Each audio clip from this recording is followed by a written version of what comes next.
You want more femme fatales? We got more femme fatales. Welcome back, Nerd Squad. You asked for even more deadly Marvel women and we heard you. I honestly could talk about dangerous and powerful women in comics all day long, so I am happy to be here to host this video where we'll be counting down the top 10 deadliest female Marvel villains once more on this part 2 list. Some of these women are particularly dangerous and not to be trifled with, so be sure to keep your distance as we get counting. Number 10. Black Cat.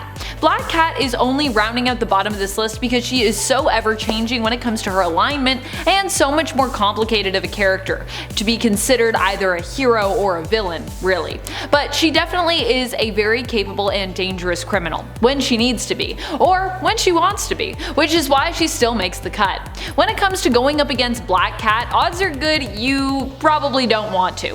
In fact, she might not even be someone you want as an ally, considering that Black Cat could in fact be ready to double cross you at a moment's notice. Felicia Hardy is definitely one of the most dangerous thieves around when it comes to Marvel Comics, making her one of the publisher's most deadly, sometimes villain. Number 9. Bloodlust. Bloodlust was one of the villainesses that ended up joining the Femme Fatales. The Femme Fatales were an all-female supervillain group who were for a time working alongside Superior's Femizons in a plot to take over the world. She would end up being a mutant who lost her powers on M-Day, but when she did have them, they were very similar to Wolverine and X-23's. Bloodlust, whose real name is Beata Dubiel, actually predates X-23 in terms of her first appearance. Pretty cool facts. She first appeared in the comics in Marvel Comics Presents in 1990. After she lost her powers though, she became a skilled assassin who fought with small, stiletto-like blades. Powered, Bloodlust was believed to be as strong and deadly as Wolverine. Depowered, she was still a skilled enough fighter to give Domino a run for her money. Before we move on to our next number, just a quick reminder to give this video a thumbs up if you are enjoying it. It really does help us out. Number 8. Emma Frost. Emma Frost is only ranking so low on the list because she is a reformed villain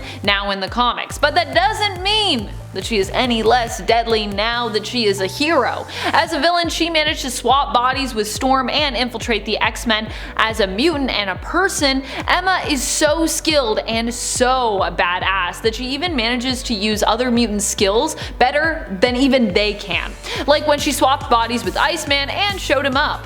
Beyond that though, even just as a woman, not even considering her especially strong diamond form or masterful telepathic powers, Emma is pretty remarkable and dangerous. She's just a powerhouse who knows how to bargain when it comes to business dealings and relishes the power she wields as the White Queen of the Hellfire Trading Company, and formerly the Hellfire Club, because that's what the trading company used to be. But anyways, now the Hellfire Club is a bunch of kids that are villains, so modern time comics. Number 7. Mind Blast. We are going back to the Femme Fatales for a little bit here. This member of the team was actually first introduced in the 90s in Amazing Spider-Man issue 340. She is not only a mutant but also a cyborg. Her mutant powers grant telekinetic abilities which she can use to fly and manipulate other objects. In addition, she also possesses the power of telepathy via her cybernetic enhancements, which grant her telepathic shielding and allow her to create quite convincing psychic illusions. Convincing enough to lure some of the X-Men, including Psylocke, into a trap. Which in my mind, if you're tricking Psylocke with like telepathic illusions, you're pretty good. Number 6. Elektra. Elektra is one of the most skilled and dangerous women out there, both when she's acting as a villain and when she's acting even as a hero. Like Emma, she also ranks a little bit lower due to the fact that she is currently attempting to prove she can be good and operating under the codename Daredevil. So not super villainous right now. However, part of the appeal with Elektra is while an ally to Daredevil, she has never been completely good and in general is considered as more being a villain than a hero. Initially, she didn't possess any powers but was an incredibly skilled fighter, assassin, and ninja. Since being resurrected by the Hand, however, she does have some powers. She can low-key possess other people's minds, using this to track down her targets. It's also been revealed that she has other mental and telepathic abilities and fighting techniques. Gotta love those mental fighting techniques. Mental screams. Ah! This is why I should never get any kind of sonic scream, because I would just sound ridiculous. Not my mutant power. Okay. Number 5. Kandra. Kandra is part of the Externals and as such has spent a good amount of her comic book history being a pretty powerful villain. The Externals are immortals who can't be killed, except on the rare occasion when they can. Because comics. And because I mean, hey, every character has to have a weakness. For externals, they can be killed by having another external kill them if their hearts are consumed by said foe. Kandra is an immensely powerful telekinetic who also possesses some telepathic abilities, but she is also just deadly because of how ruthless she is and because of all of her connections, because she's so old.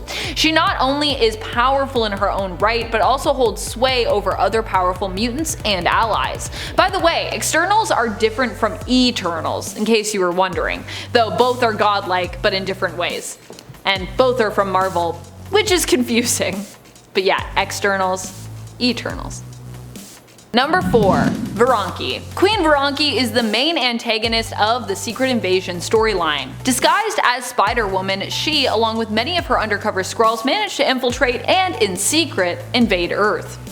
Hence the name of the story, Secret Invasion. Varanki is less about killing and more about conquering, but usually when it comes to conquering a planet, you're probably gonna have to break a few eggs. And when I say break a few eggs, I mean kill a few humans. As a Skrull, Varanki is capable of shapeshifting. She also can employ a special Skrull ritual in order to grant herself the memories and powers of those she is impersonating. And of course, as a queen, she also has armies at her beck and call. Or she did, until she was ultimately defeated and killed by one of the most evil characters in Marvel Comics and one of the most deadliest male villains, Norman Osborn. Also, where's my deadly male villain list? Number 3. Madeline Pryor. Also known as the Goblin Queen. Madeline Pryor was a pilot in Alaska who won Scott Summers' heart in part because, well, she looked exactly like his thought dead ex-teammate and lover, Jean Grey. Nothing gets someone going like being like, wait, you look like someone that just died that I was in love with.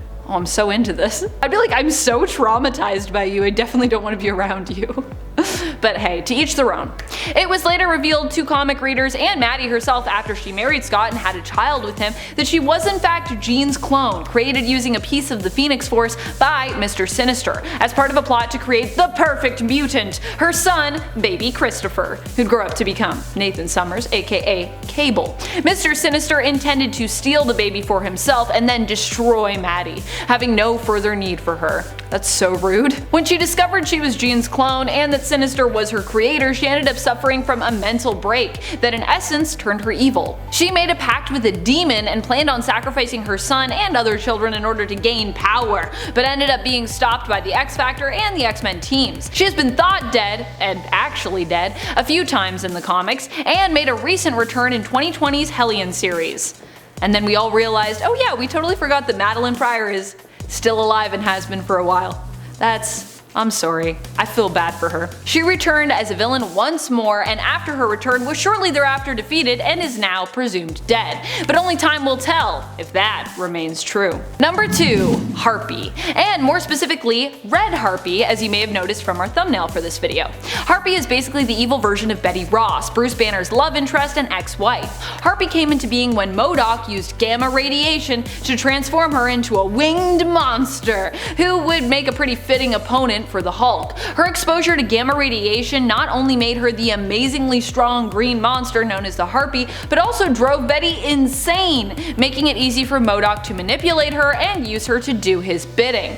After becoming Red She-Hulk, we'd later also see an even more horrific version of Harpy when Betty returned as the immortal Red Harpy. Harpy in general is considered to be one of the strongest villains around and is strong enough to take on the Hulk face to face in a fight. One-on-one.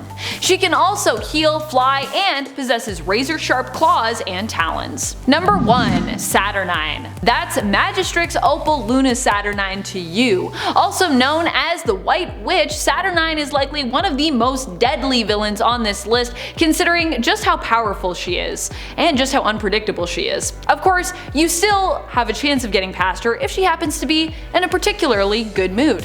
The thing about Saturnine is that she isn't outright evil. She's more of an all-powerful character who becomes a powerful villain simply because she wants to have fun, or because she wants something that others refuse to grant her. She can be both a powerful ally and a powerful enemy, but you definitely do not want her as an enemy. Trust me.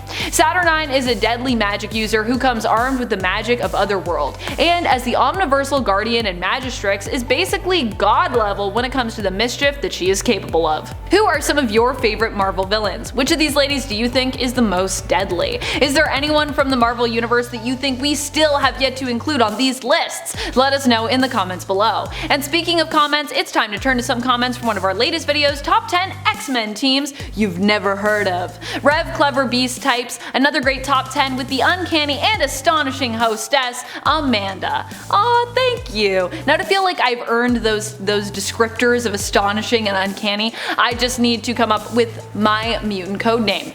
But the real question, would I be a mutant villain or would I be a mutant hero?